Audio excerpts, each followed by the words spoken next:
so like soft. It's like melting in your mouth. It's It's like, sorry, it's melting.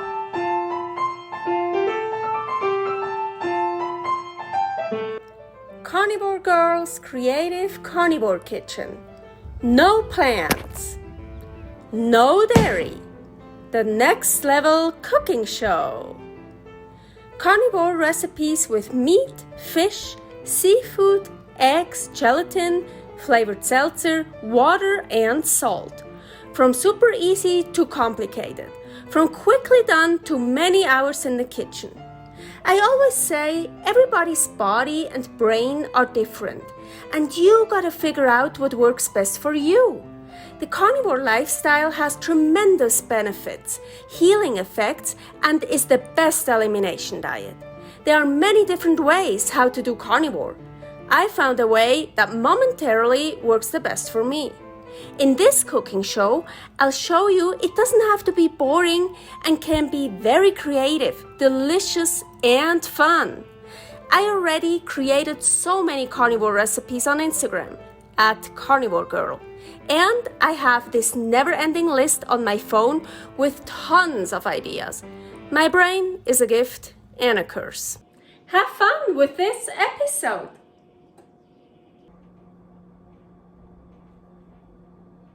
Welcome to my creative carnivore kitchen. Carnivore Girl here, Norman over there. I'm taking care of Norman at the moment, so I bring him home and he likes watching me cooking nice stuff, especially today.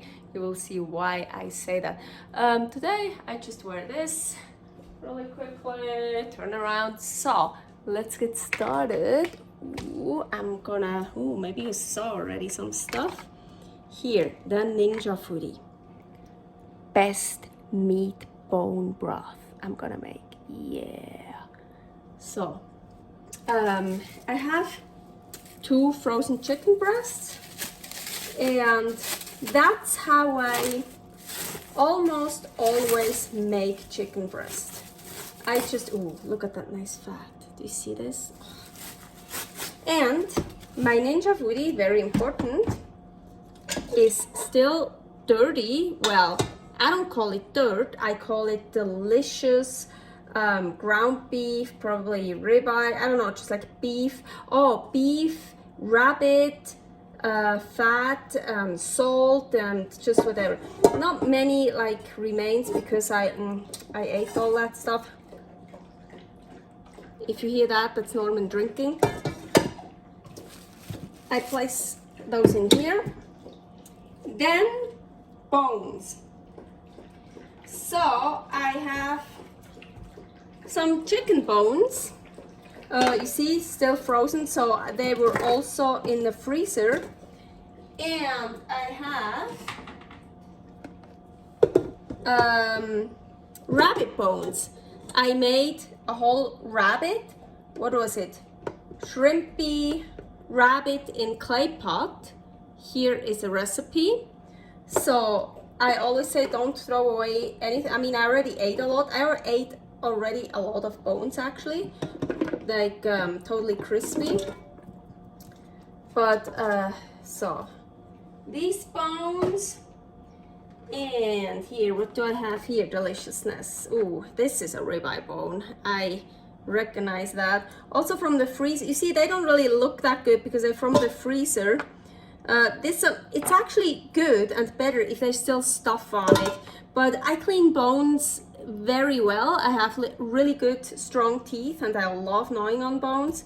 Still good from some flanken ribs, or yeah, that's how they called.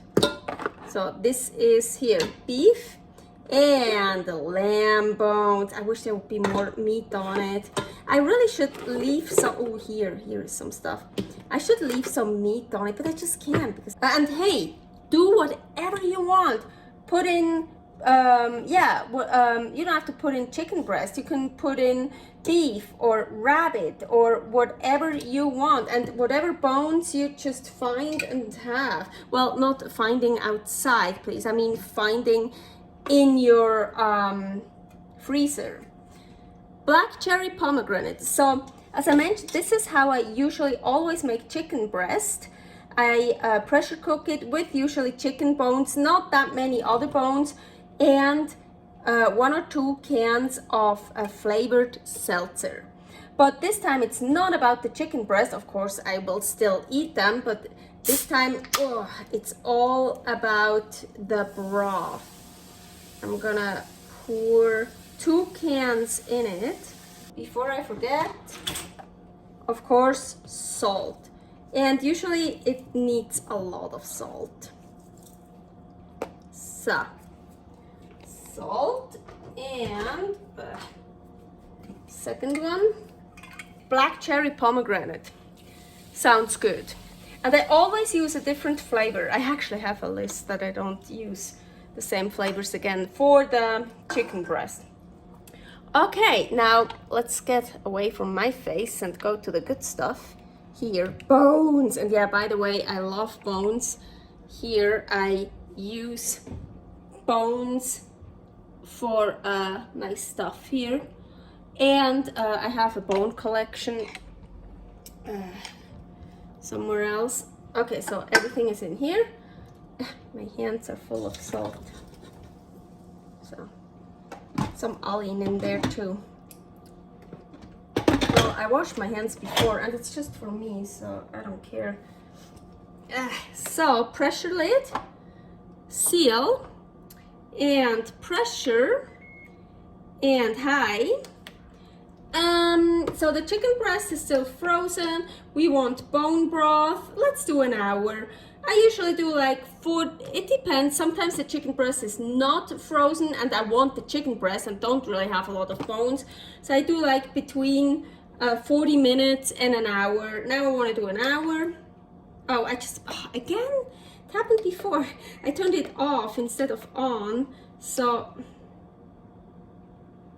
an hour, start. Okay, so the steam will, and when it's done, you can just leave it in here. It will switch to keep warm and we'll do a slow release. You can't overcook bones. You can, however long. The great thing is, if you don't have a pressure cooker, of course, you can just put it, in a pot and put it on the stove. And well, for bone broth, people cook it for 12 hours, 14 hours, 2 days, 1 day, I don't know. The pressure cooker is really great because it doesn't take as long to get the same effect. Well, it's not to get a similar effect. And I could also pressure cook. I don't know how high up it goes. I should check that one time. Yeah, I mean, I could pressure cook it also for longer. But what I just want to add something really quickly about pressure cooking. Now, no problem for me anymore. But before, actually, when I still had a pituitary gland tumor, I didn't tolerate slow cooked meats. That was so sad. I mean, like ribs or pulled beef. I don't eat pork, so pulled beef, or like, well, I prefer meat basically raw anyways, but sometimes it's nice, or like, the ribs especially. So I didn't tolerate slow cooked stuff like brisket or whatever. But when I pressure cooked it, I tolerated it. Also tongue, like beef tongue, yes. Okay, I did make the experiment once I put beef tongue into the slow cooker, I think 8 hours or something, or was it something else? The ribs, and it gets a bit more falling off the bone. It gets a bit more tender cooking it in a slow cooker for very long than in the pressure cooker. But still, it was delicious, and it was still also falling off the bone and tender, really nice, and I didn't have any issues. Because my issue was I did not tolerate, I got diarrhea right away and felt sick and like pain, and diarrhea, pain, sick. So, well, if you know someone that doesn't tolerate pressure cooked meat, tell them maybe try slow cooked, doesn't tolerate slow cooked meat, maybe they will tolerate pressure cooked meats. That happened to me, and that was really cool. Okay, I'll see you when this is done.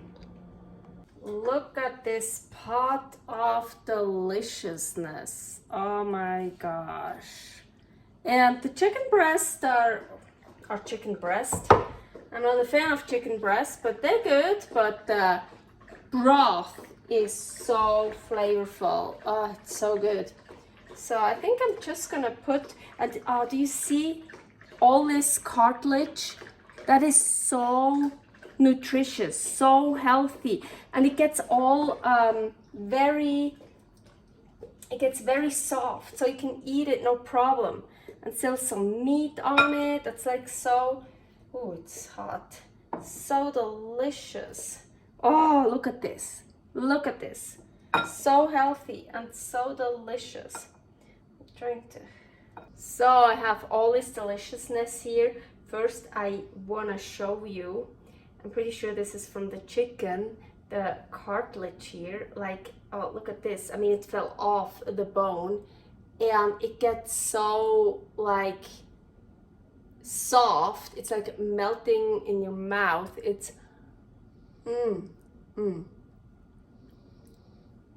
it's like, sorry, it's melting. It's, I love it. It's so good, and it's so good for your joints, for your skin, nails, hair, bones, everything. So, oh, this goes into my soup here, definitely. So, and I thought I want to add a hard-boiled egg into my, I mean, just like this. I mean, super delicious. It's like, oh, and it's so nutritious. It's really, well, I call it the best meat bone broth. Honestly, for it to be the best, I should have put some, instead of chicken breast, or additionally to the chicken breast, I should have put some meat in it, some beef meat. Chicken breast is not really meat for me. No, of course it is. Some beef, some red meat, some, or lamb. Then it will be the best meat bone broth. But still, it's so good, and you can really, oh my gosh, when you drink it, you taste the nutrients. You taste it's rich, it's full of flavor. It's so good. So, but I thought, well, yeah, now I'm like thinking, should I even add this? It's so good. I mean, just like that. But yeah, if you want to add something, I have this little cool thing, hard-boiled egg. Here I have a recipe how I might make hard-boiled eggs. So I have this little thing here, pretty cool. I don't know, it's probably not that hard boiled. So, ooh, no, it is. This is, by the way, a perfect hard-boiled egg for me. No ring with the gross, you know, when it gets like gray, greenish, whatever. And it's still, you see in the middle, it's still a bit like, well, it's not liquid, but you know what I mean. So I love liquid egg white, but once in a while I like a hard-boiled egg like this, not more. So, of course, you can just cut it with a knife. So now for the last part, I need to hold it. Get it back in. I think I hold it with this hand. That's why yeah. Now it feels much better. That feels much better. So. Ooh. And see, then I have these little cubes. We already have some chicken here. Let's shred some chicken in it. I can just drink out of it. But of course, if I want some of the meat and the egg, so, oh, nice.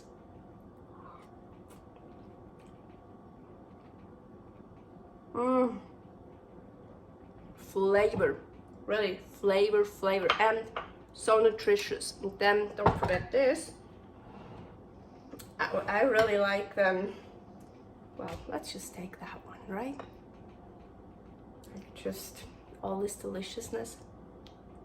Oh my gosh. I usually take also the little bones, and I eat off everything I can.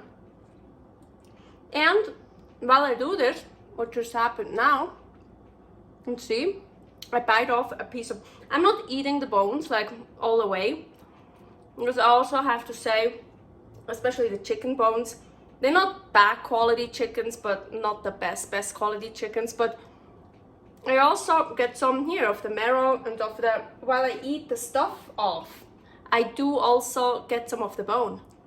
So, more calcium. Oh, do you see this? And it's so fun, it's so interesting. You know how it looks, and it's like, I love doing that. There's some more broth. Note, wintertime episode.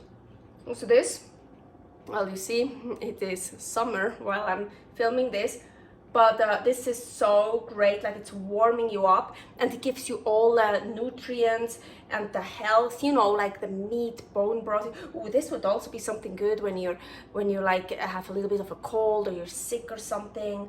It's like really, you get home and you're shivering, and oh, this is great.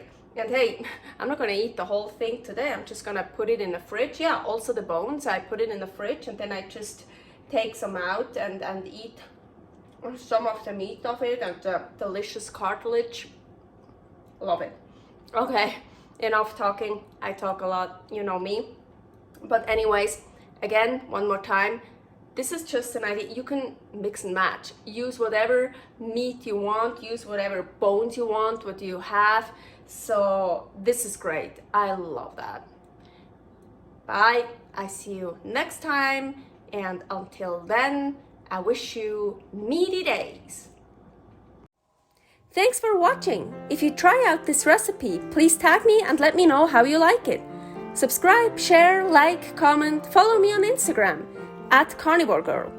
See you next week in my next episode of Carnivore Girl's Creative Carnivore Kitchen.